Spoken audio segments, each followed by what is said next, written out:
Sabdamu Bapa bagai air segar, membasahi menyuburkan bumi, menggugah jiwa, segarkan hati, kobarkan nurani untuk bersaksi.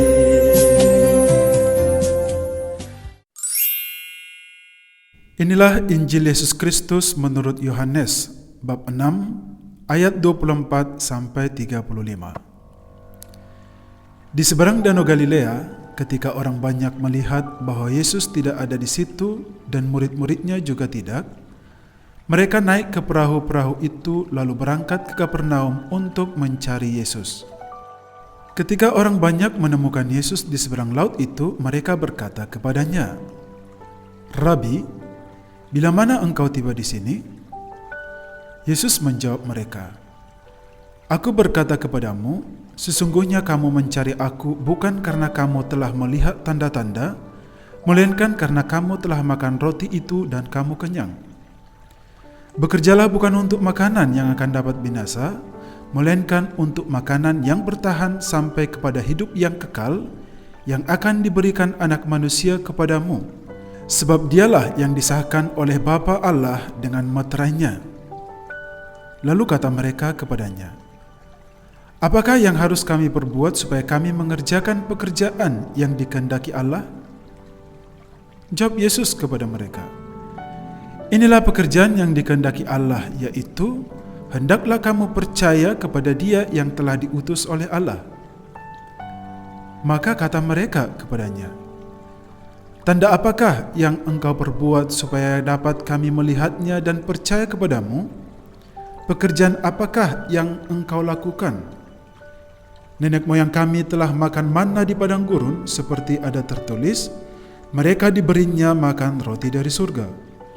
Maka kata Yesus kepada mereka, "Aku berkata kepadamu, sesungguhnya bukan Musa yang memberikan kamu roti dari surga, melainkan Bapa-Ku yang memberikan kamu roti yang benar dari surga. Karena roti yang dari Allah ialah roti yang turun dari surga dan yang memberi hidup kepada dunia." Maka kata mereka kepadanya, "Tuhan, berikanlah kami roti itu senantiasa." Kata Yesus kepada mereka, "Akulah roti hidup. Barang siapa datang kepadaku, ia tidak akan lapar lagi, dan barang siapa percaya kepadaku, ia tidak akan haus lagi." Demikianlah sabda Tuhan. Terpujilah Kristus.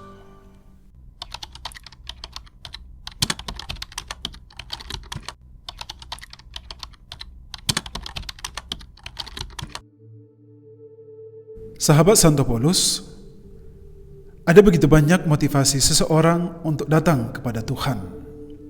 Atau dengan kata lain, ada begitu banyak alasan seseorang untuk datang ke gereja.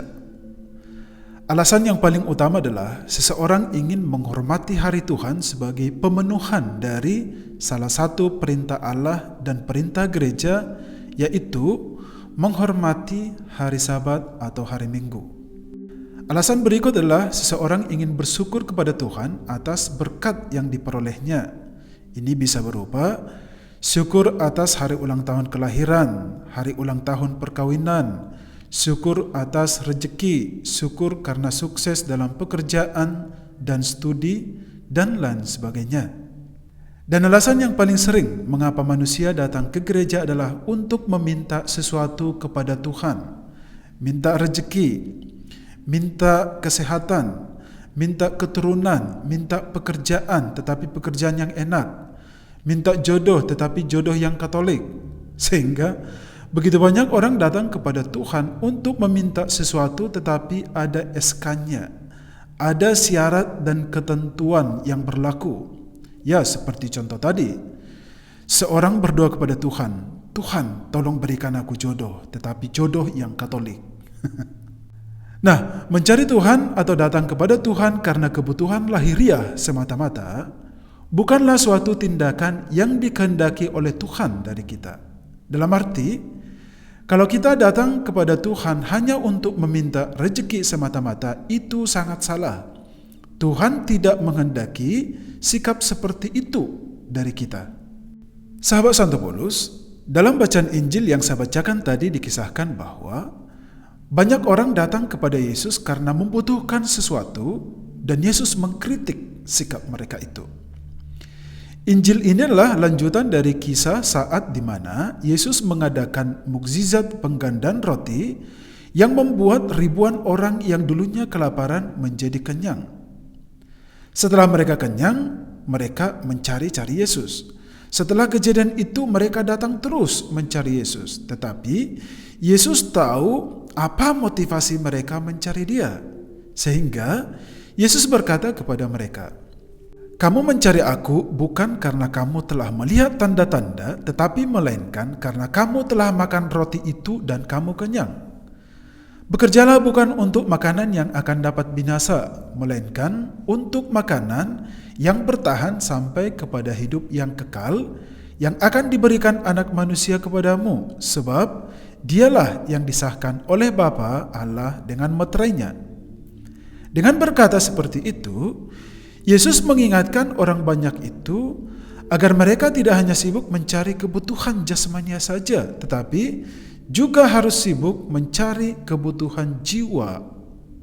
Lalu setelah mendengarkan penjelasan Yesus, mereka bertanya lagi, "Kalau begitu, apa yang harus kami lakukan supaya kami mengerjakan pekerjaan-pekerjaan yang dikehendaki oleh Allah?"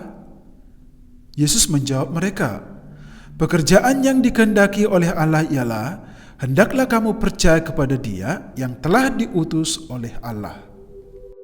Sahabat Santo Paulus, inilah inti dari pengajaran Yesus bagi kita kali ini, yakni percaya kepada Dia.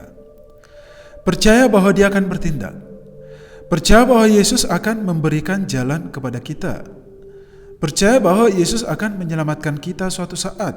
Makanya kita itu beriman kepada Yesus karena percaya dan bukan karena butuh rezeki semata-mata atau bukan karena mukjizat-mukjizat doang. Lalu bagaimana kita membuktikan kepercayaan kita itu? Karena tidak bisa dipungkiri bahwa kita semua yang berdoa kepada Yesus adalah orang-orang yang percaya kepada Dia. Demikian juga kita meminta sesuatu kepada Yesus karena kita percaya bahwa Dia akan mendengarkan permintaan-permintaan kita. Betul sekali. Memang kita adalah orang-orang yang percaya kepada Yesus, makanya kita mengikuti Dia. Akan tetapi, kepercayaan kita ini juga harus dibarengi dengan iman yang teguh. Sebab kita beriman kepada Yesus karena kita percaya kepada Dia sebagai juru selamat kita. Jadi intinya adalah kita beriman kepada Yesus bukan hanya sekedar kita ingin mendapatkan berkat-berkat melimpah dari Dia. Bukan begitu. Satu hal yang perlu kita ketahui adalah berkat-berkat yang telah dan yang akan kita terima dari Yesus itu bukanlah tujuan kita beriman kepada Yesus. Berkat itu hanyalah bonus dari buah iman kita itu. Tujuan kita beriman kepada Yesus sebenarnya adalah untuk kehidupan kita setelah meninggalkan dunia ini. Sehingga tadi Yesus berkata, "Bekerjalah bukan untuk makanan yang dapat binasa, tetapi untuk makanan yang bertahan sampai kepada hidup yang kekal." Apakah makanan untuk kehidupan yang kekal itu? Makanan untuk kehidupan yang kekal adalah makanan jiwa kita. Karena kita semua sudah tahu bahwa suatu saat kita akan meninggalkan dunia ini. Saat ini memang kita selalu berjuang untuk mencari makanan bagi kehidupan kita sekarang. Dan itu bukanlah sesuatu yang buruk. Akan tetapi, kita juga perlu memperhatikan kebutuhan jiwa kita di masa yang akan datang. Maka sahabat Santo Paulus, marilah kita semakin menaruh kepercayaan kita kepada Yesus yang pasti akan selalu memberikan yang terbaik bagi hidup kita. Kita percayakan seluruh perjalanan hidup kita kepada penyelenggaraannya. Karena dengan percaya kepada Dia, kita akan mendapatkan berkat-berkat yang tidak perlu kita minta-minta. Dan yang lebih penting dari semuanya itu adalah dengan percaya seutuhnya kepada Yesus, maka kita akan mendapatkan keselamatan kekal. Seperti yang dikatakan oleh Yesus tadi dalam Yohanes 6 ayat 35. Akulah roti hidup. Barang siapa datang kepadaku, ia tidak akan lapar lagi, dan barang siapa percaya kepadaku, ia tidak akan haus lagi. Amin.